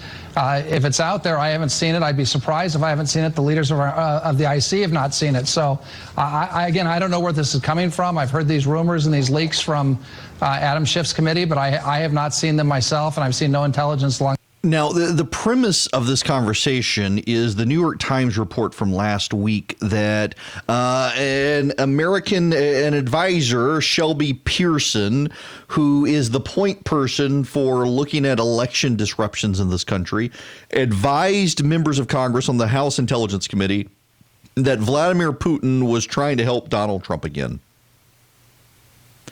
The Democrats, of course, are firmly committed by faith to the fact that Vladimir Putin helped him in 2016. And the media is abuzz. The New York Times circulated the story. Jake Tapper of CNN was one of the very first people to push out a rebuttal saying, wait a second, not so fast. This has nothing to do with Russia trying to help the president. In fact, there's no evidence of the Russians trying to help the president. It is the Russians trying to sow discord in this country. There's a CNN report up this morning Jake Tapper participated in. Let me read you this. The U.S. intelligence community's top election security official appears to have overstated the intelligence community's formal assessment of Russian interference in the 2020 election, omitting important nuance during a briefing with lawmakers earlier this month. 3 national security officials told CNN. Now, this is notable because the New York Times had 5 sources, all of them Democrats in Congress. The official, Shelby Pearson, told lawmakers on the House Intelligence Committee that Russia is interfering in the 2020 election with the goal of helping President Trump get reelected. The U.S. intelligence community has assessed that Russia is interfering in the 2020 election and has separately assessed that Russia views Trump as a leader they can work with. But the U.S. does not have evidence that Russia's interference this cycle is aimed at reelecting Trump. The intelligence doesn't say that, one senior national security official told CNN. A more reasonable interpretation of the intelligence is not that they have a preference. It's a step short of that. It's more they understand the president is someone they can work with. He's a deal maker. Pearson's characterization of the Russian interference led to pointed questions from lawmakers, which officials said caused Pearson to overstep and assert that Russia has a preference for Trump. One intelligence official said Pearson's characterization of the intelligence was misleading, and a national security official said Pearson failed to provide the nuance needed to accurately convey intelligence conclusions. The Office of the Director of National Intelligence, where Pearson is a senior official, did not respond to CNN's request for comment. The president has periodically been briefed on Russian interference in the 2020 election, but was upset when he learned of Pearson's characterization of the intelligence, in part because intelligence officials had not characterized the interference as explicitly pro-Trump. One national security official said Russia's only clear aim is to sow discord.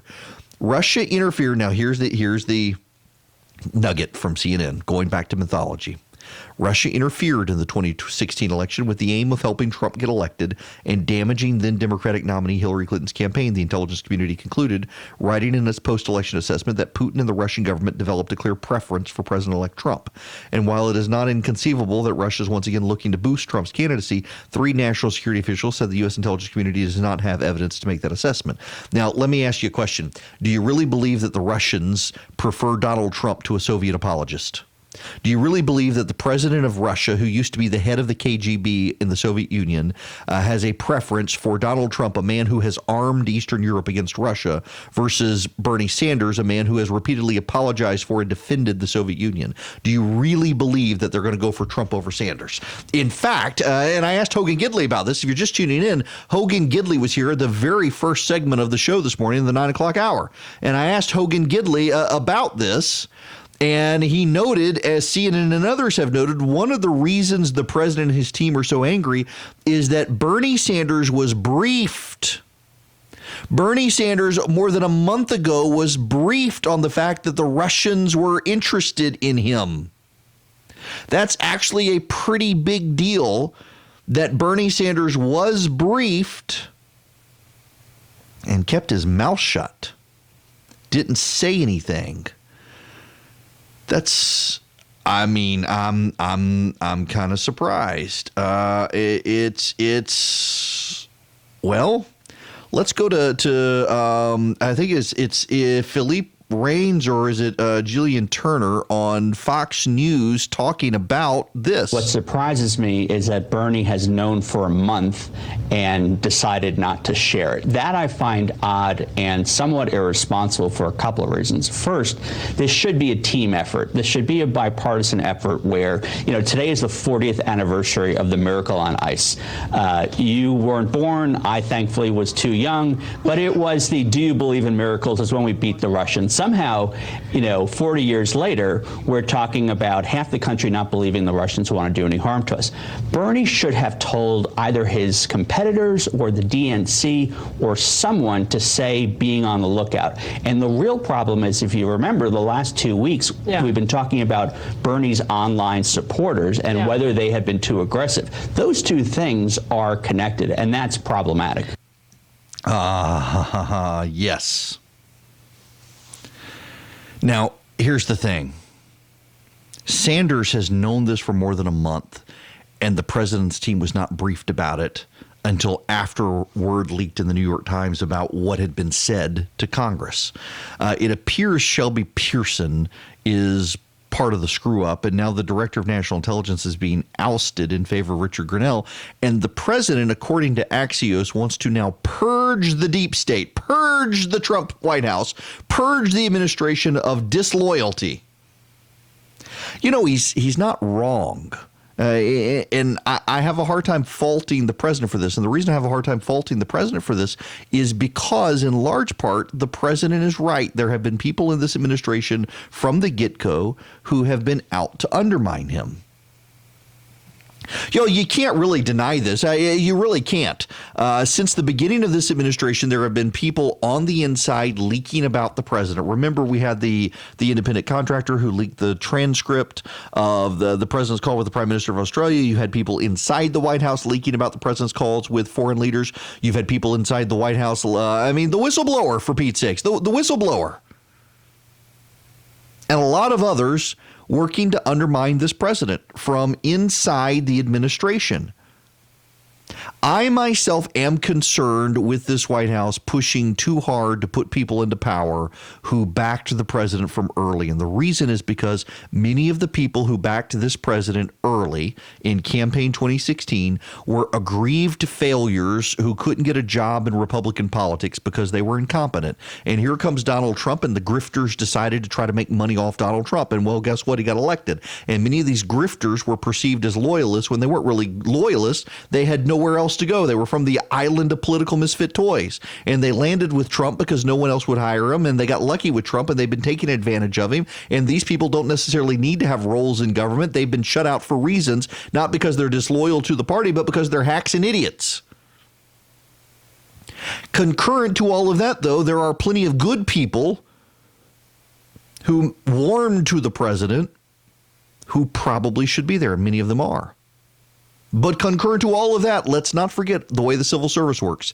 If you're a political appointee of a person, of a president, and you've served for a certain number of years, you can embed yourself into the career civil service at the end of a term. And a lot of Democrats who worked for Barack Obama as political appointees embedded themselves into the civil service where President Trump couldn't fire them, and have actively used their positions to maliciously try to undermine the president. That is just a fact. You may not like it, but it's a fact. And the president has every right to get those people out of the White House, out of the Pentagon, out of the State Department, and out of any other place he can. Because they are not only undermining him, but they're undermining the president of the United States' ability to trust the people around him. And when you undermine any president's ability to trust the people around him, you undermine the president's ability to do his job. And I would take that position whether it was a Democrat or a Republican in the White House. The president of the United States, regardless of which party he belongs to, has the right to be surrounded with people loyal to him to give him candid advice without it leaking to the New York Times. And if you can't understand that, that's on you. It's not on the president. News and in-depth analysis from Erick.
97 Eric. That's 877-973-7425. Do you know who the real winner of 2020 is? That would be Mike Bloomberg's consultants. They're the real winners here. And Tom Steyer, to a degree. Steyer, there are all sorts of questions about Tom Steyer buying votes in South Carolina. Turns out he joined the board of a bank that is connected to one of James Clyburn's kids and is renting for way more money than it's worth a building from another of Clyburn's kids. At least those are the press reports today.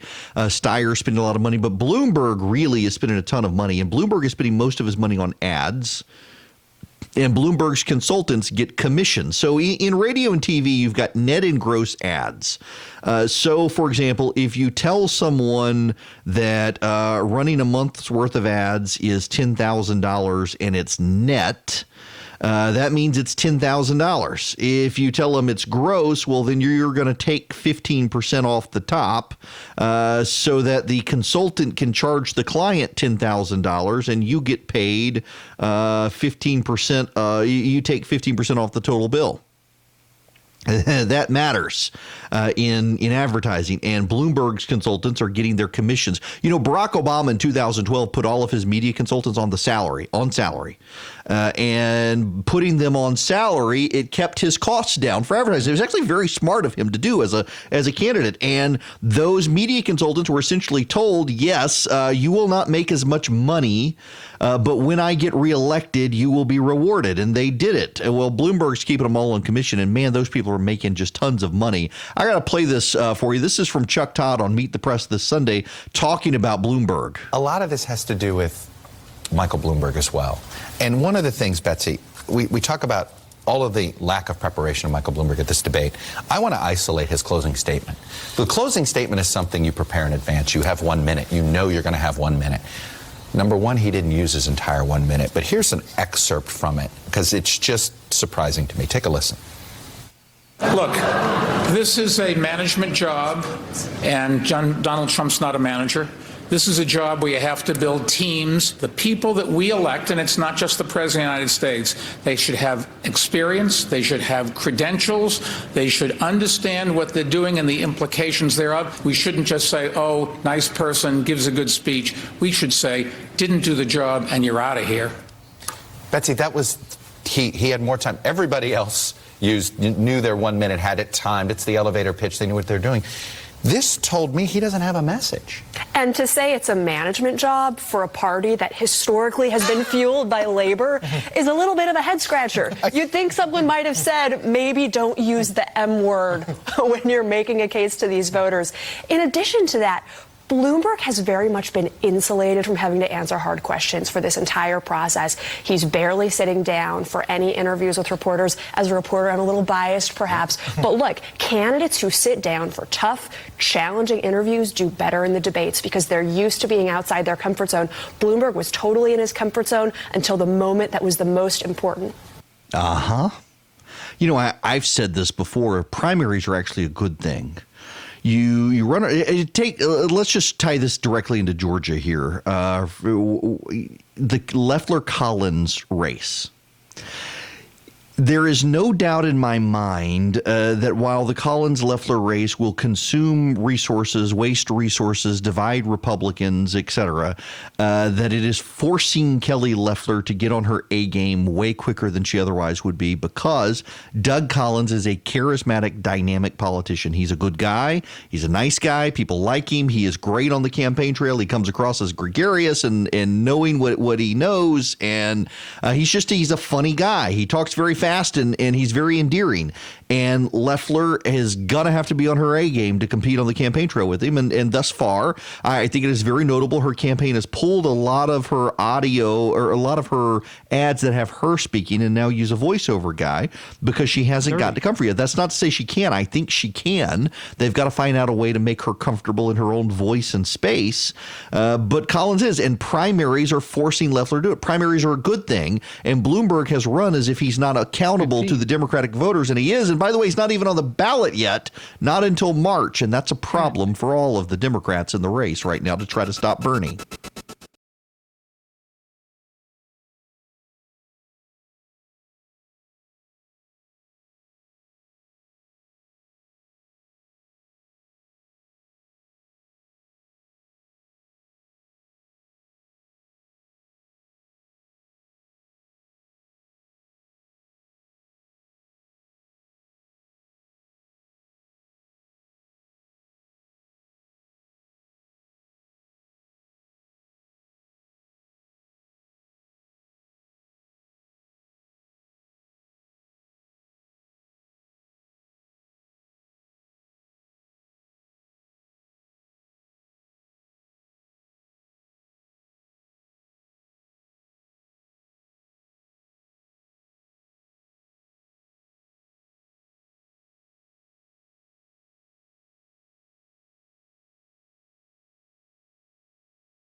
I've had enough of talking about politics for a little while.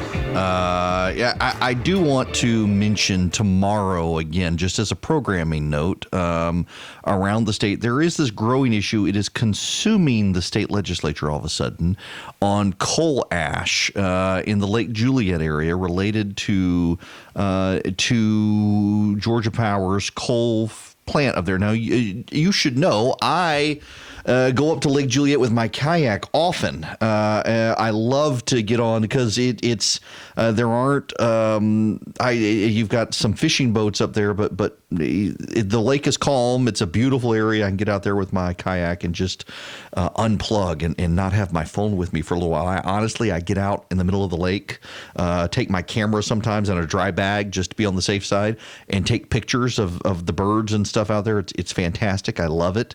It's very peaceful. There is a big issue up there, though, with coal ash.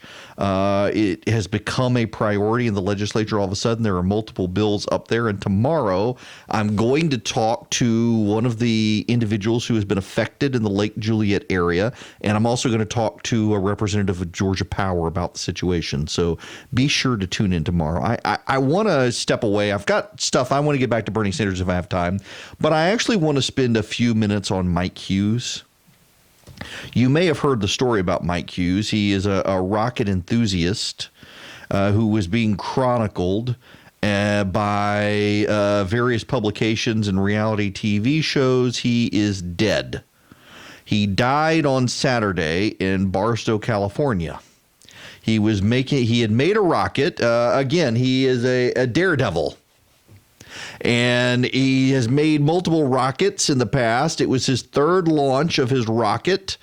And he was going to, apparently it ripped off a parachute can, which deployed the parachute. It got caught in the thrust of the rocket. It took the rocket off course and it crashed. He was trying to get up to 5,000 feet.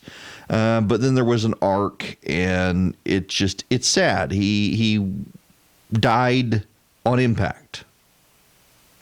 In March of 2018, he soared 1,875 feet over the Mojave Desert before parachutes deployed and guided his rocket to the ground. He emerged unscathed at the time, and he had pain in his back. He was glad he didn't chicken out. He launched in 2014 and went 1,374 feet. He was a stuntman. Previous to that, he holds the record for the longest limousine ramp jump, according to Guinness Book of World Records.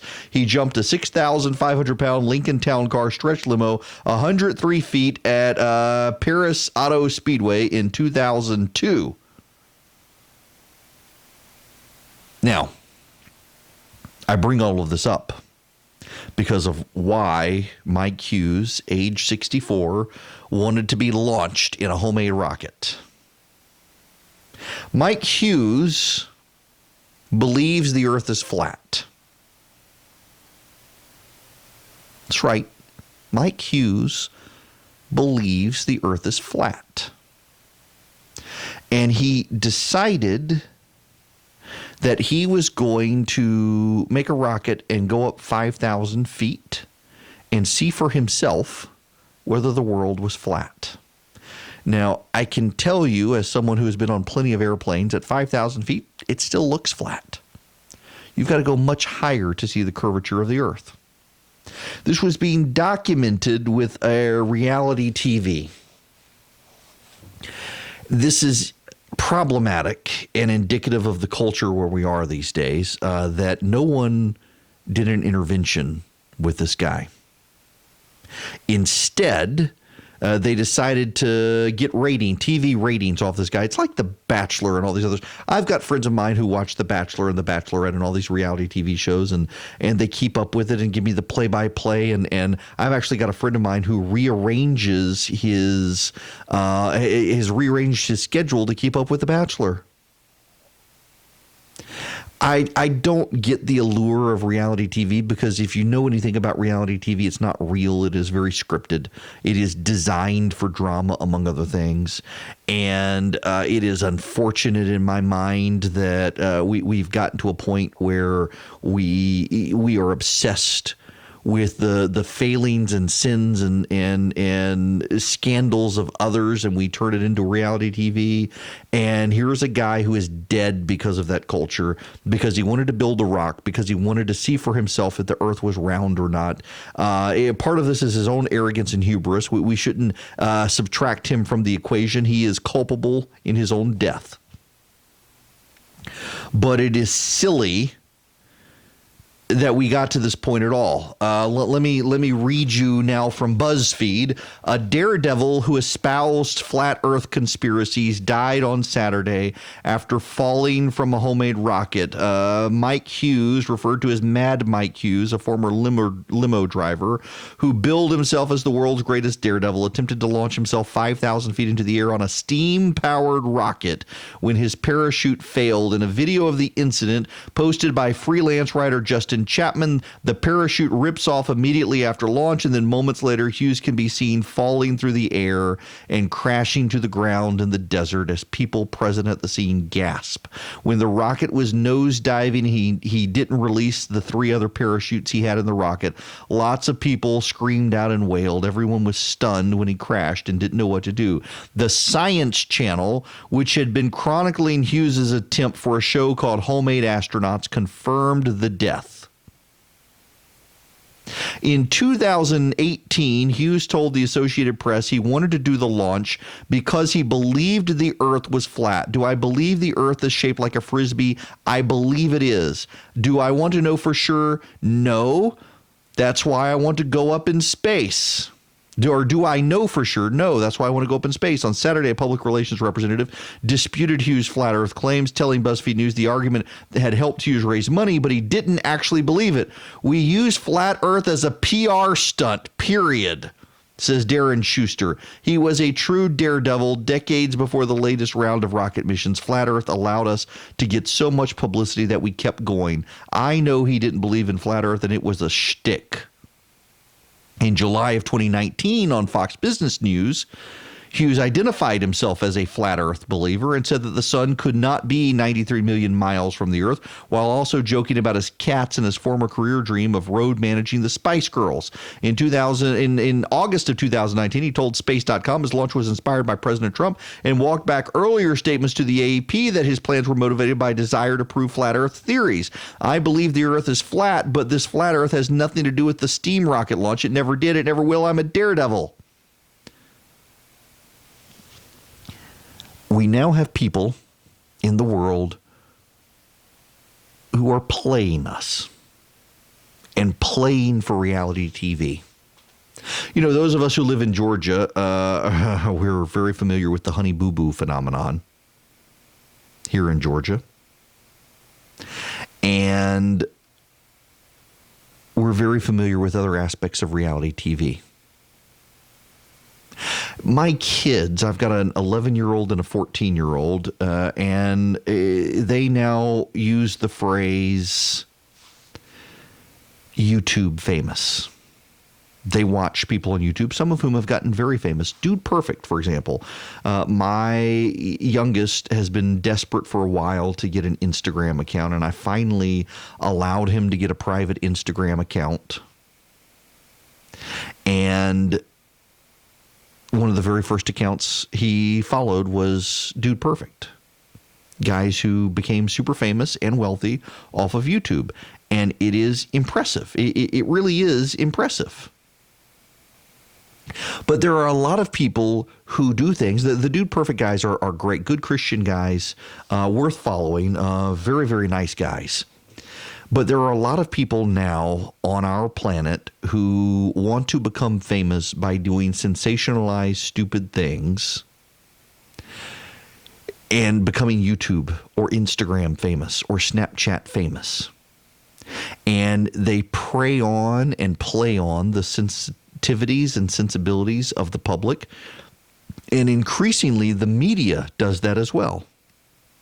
So here we have a guy whose agent says, despite his repeated claims that he believed in the flat Earth and wanted to shoot himself up in a homemade steam-powered rocket to see the curvature of the Earth or not. It turns out it's not true, according to his agent. His agent says it's not really true. He didn't believe the stuff. He just wanted to fundraise off of it. And if he went on TV, including on Fox, and told all the blue hairs who watch the news that, hey, I'm a guy who believes in the flat Earth and helped me raise money to build the rocket so I can launch myself into space and see.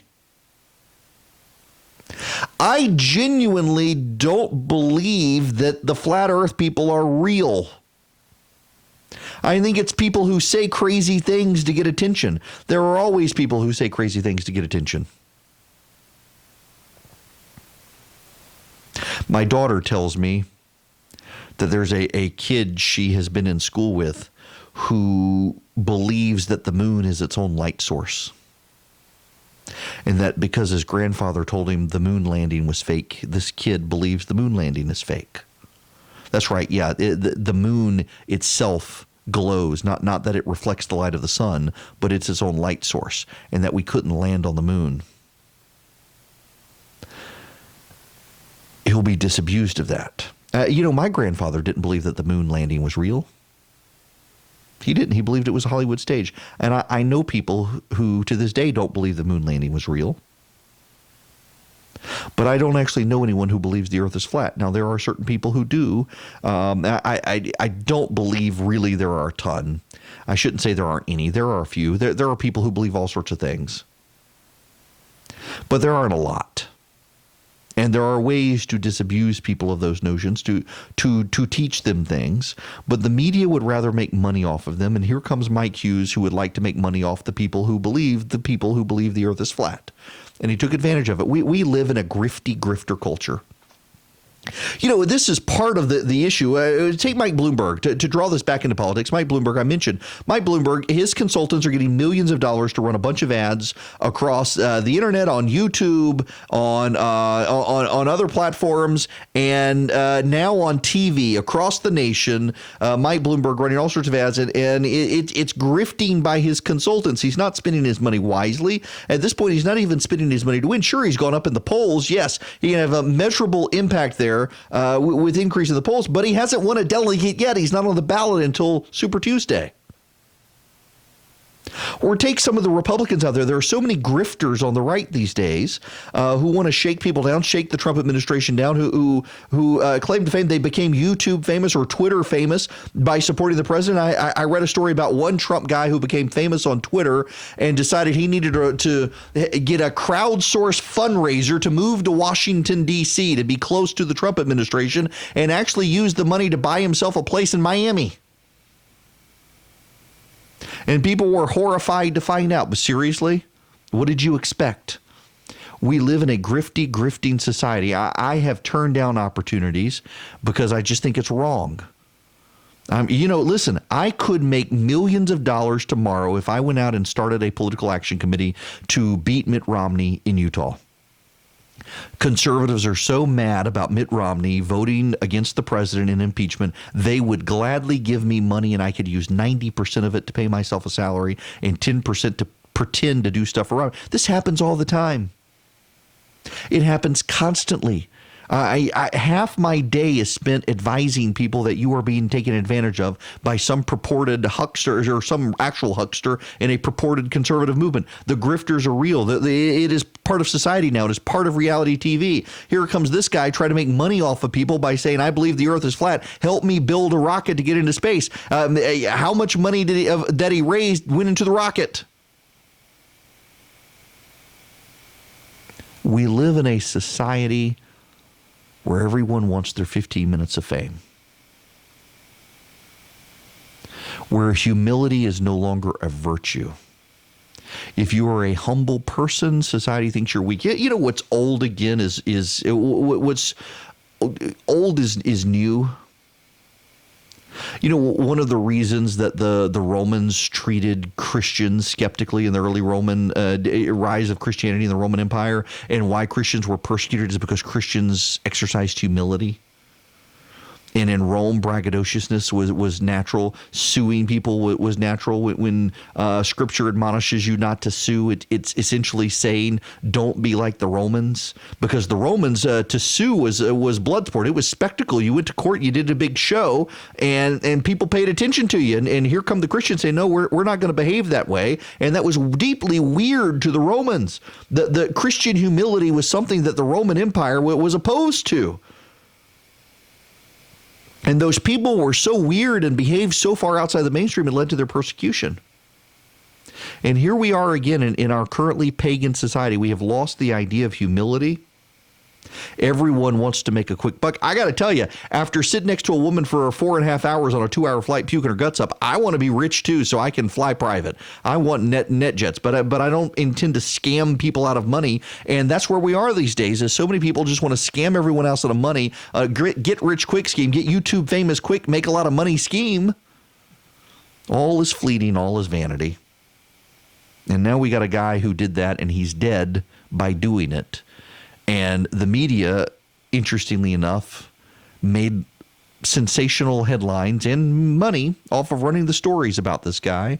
And it's just kind of sad to see that we have come to this as a society, but it's completely expected. A society that has propped up the Kardashians for years. Of course, we would get to this point where a guy tries to make a rocket to see if the world is really flat, live for TV, and he dies. Well connected and well respected.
Yep, you can text recipe to 33777. You can also text the word show to 33777. That will get you on the daily email that I send out. I write an email every day for conservatives, the news you need to know. And also you can get a link to the podcast by texting show to 33777. This is such a great story. Sometimes you have a food craving and you'll do anything to satisfy. That's what happened to members of the cross-country track team at Rensselaer Polytechnic Institute in Troy, New York on Saturday. The team, which had the week off, decided they wanted to celebrate with lunch from Chick-fil-A. The only trouble is the closest Chick-fil-A is an hour and a half from campus. The team knew of a Chick-fil-A located in Albany, in the Albany airport, but the restaurant sits beyond the security checkpoint.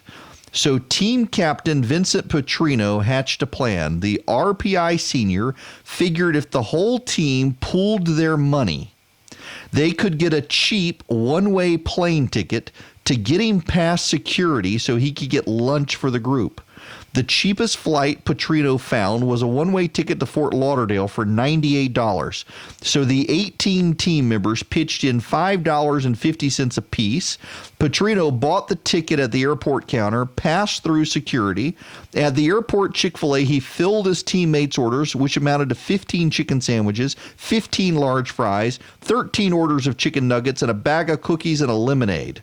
He drove the food back to campus, and the team enjoyed it. The total bill, $227.28, plus the price of the plane ticket that made it possible, all of which came out to be about $18 per team member, a small price to pay to satisfy a food craving. That's great. And you know the left is now going to attack the track team as a bunch of hateful bigots for going to Chick-fil-A. You know it's going to happen. The intolerance on the left. And by the way, I got to say, and I wanted to spend more time on this today, and I'm sure I'll get this tomorrow. I've got so many friends of mine who in 2016 were with me in not voting for President Trump. And I was an early adopter of finally saying, you know what, I'm going to vote for the guy in 2020. He's not who I thought he was in 2016. He's now got a record to run on, and his record is way better than I expected, so I'm going to support him. And a lot of my friends, no, bad character, et cetera, it's still not good, don't want to support him. And now they're starting to say, lots of them, hey, you know, I may have to vote for him if Bernie Sanders is the nominee. Now, there are some who are like, oh, no, the Republican Party now needs to burn to the ground. It's the party of Trump. We need to support Bernie Sanders and have the Democratic Party taken over by the socialists. Yeah, why? Why? At this point, for some people, it really is a matter of vanity and pride. It really is vanity and pride for some of these people. They hate the president so much, they're never willing to acknowledge that he actually has done a lot of good in his policies for this country. They just want him gone. They can't accept that the winds have shifted. And so now here we are in this country dealing with this situation. And you got a bunch of people saying, oh, I'm going to vote for the socialists. But actually, I suspect more people will vote for Donald Trump who are on the sidelines saying they never vote for him, that they will, in fact, wind up voting for him with Bernie Sanders as the Democratic nominee. And in fact, I think there's a prevailing wisdom right now that the suburbs will shift back to the president and the Republicans. And I think that's true. And I think that's a good thing. God bless the Democrats for helping the Republicans win.